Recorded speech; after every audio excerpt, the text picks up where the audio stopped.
Welcome to ચેતુસ kitchen. આજે આપણે બનાવીશું ફરાળી પેટીસ બનાવવાના છે. અગાઉ પણ આપણે ફરાળી પેટીસ બનાવેલી.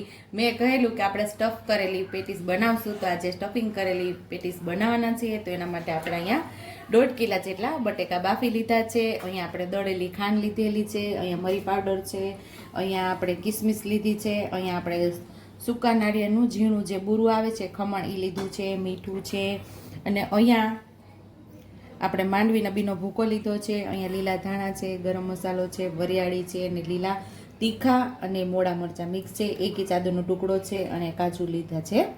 અને આપણે તીખા મરચાં અને મોડા મરચાંને અને આદુને આપણે મિક્સર જારની અંદર આપણે એનો પેસ્ટ કરી લેવાની છે. આપણે મરચાં અને આદુની પેસ્ટ તૈયાર કરી લઈશું. બટેકાનો માવો કરશું આપણે સ્ટફિંગ માટે.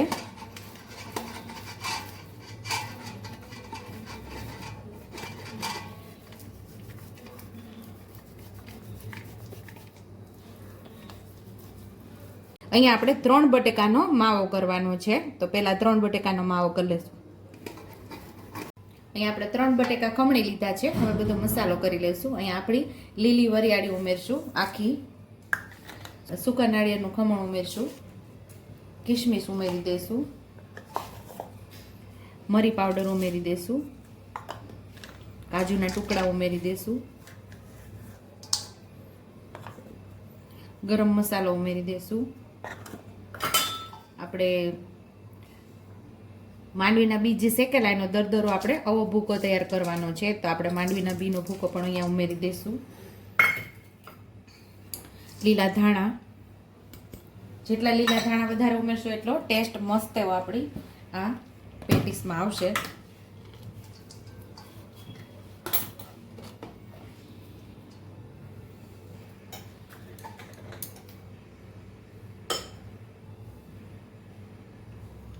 સ્વાદ મુજબ આપણે મીઠું ઉમેરશું.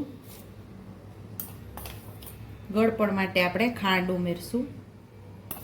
2 ચમચી જેટલી આપણે દળેલી ખાંડ ઉમેરશું. ખટાશ માટે આપણે લીંબુ ઉમેરી દેવાનું છે. જે પ્રમાણે તમને ખટાશ ફાવતી હોય એ પ્રમાણે ઓછી વધતી ખટાશ કરી શકો છો તમે.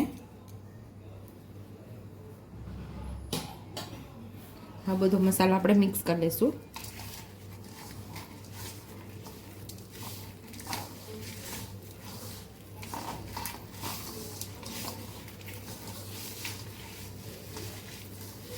બધો મસાલો આપણે હળવા હાથે મિક્સ કરી લઈશું.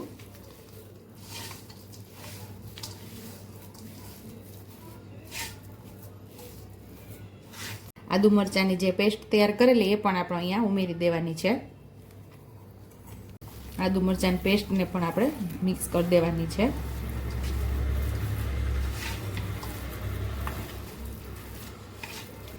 અને ચાખી લેવાનો મસાલો તૈયાર કરી અને જે ઓછું વધતું લાગતું હોય તીખાશ, ગળપણ, ખટાશ એ તમારે અહીંયા તમારા ટેસ્ટ મુજબ ઉમેરી દેવાનું છે.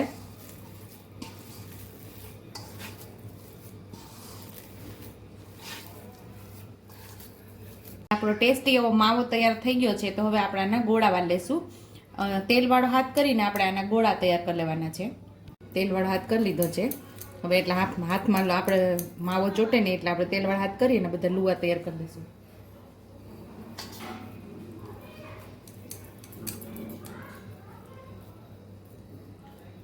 અહીંયા આપણે બધા ગોળા વાળી લીધા છે અને ઉપરના લેયર માટે આપણે તૈયાર કરીએ છીએ.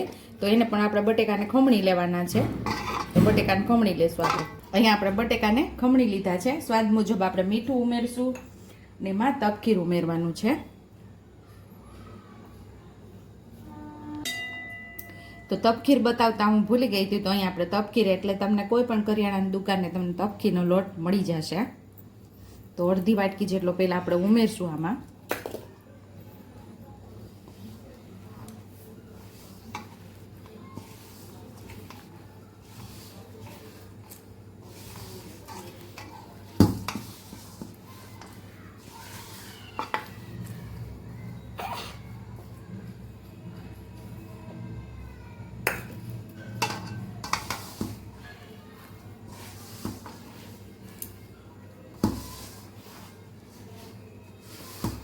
અહીંયા આપણો લોટ બંધાઈ ગયો છે બહારના લેયર માટે.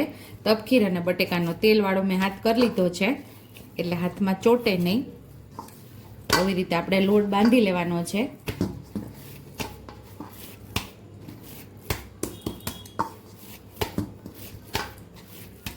અહીં આપણે તેલવાળો હાથ કરી લીધો છે અને થેપલી તૈયાર કરવાની છે આની.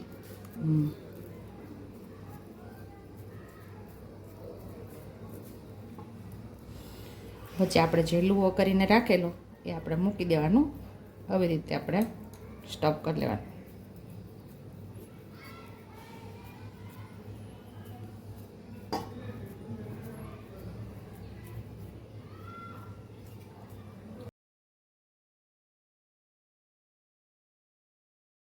તેલવાળો હાથ કરવાનો એટલે પછી આપણી ફાટે ને એનું ધ્યાન રાખવાનું. અહીંથી ચોંટાડી દેવાનું ઉપરથી.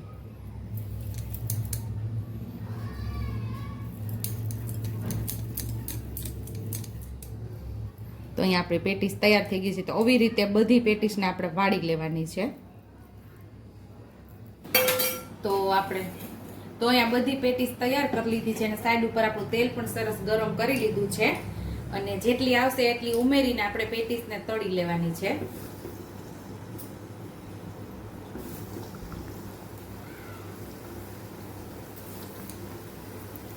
પેલા આપણે એને એમને તળવા દેશું, પછી આપણે એને ફેરવશું, નહીંતર એ તૂટી જશે.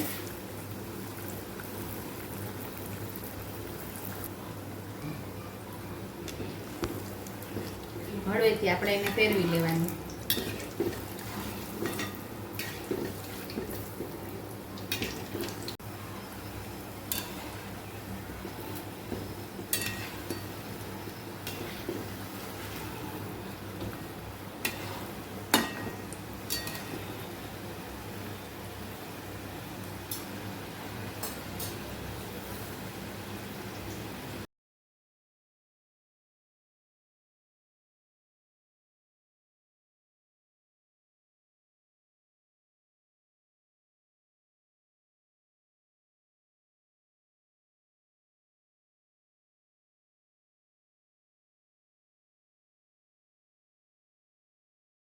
તો તૈયાર છે અહીંયા આપણે પેટીસ. આવી જ રીતે બધી પેટીસને આપણે તળી લેવાની છે.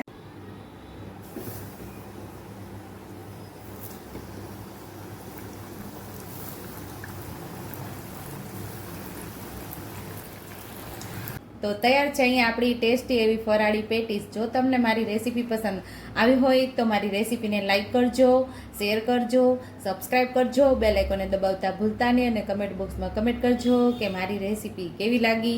તો આવજો.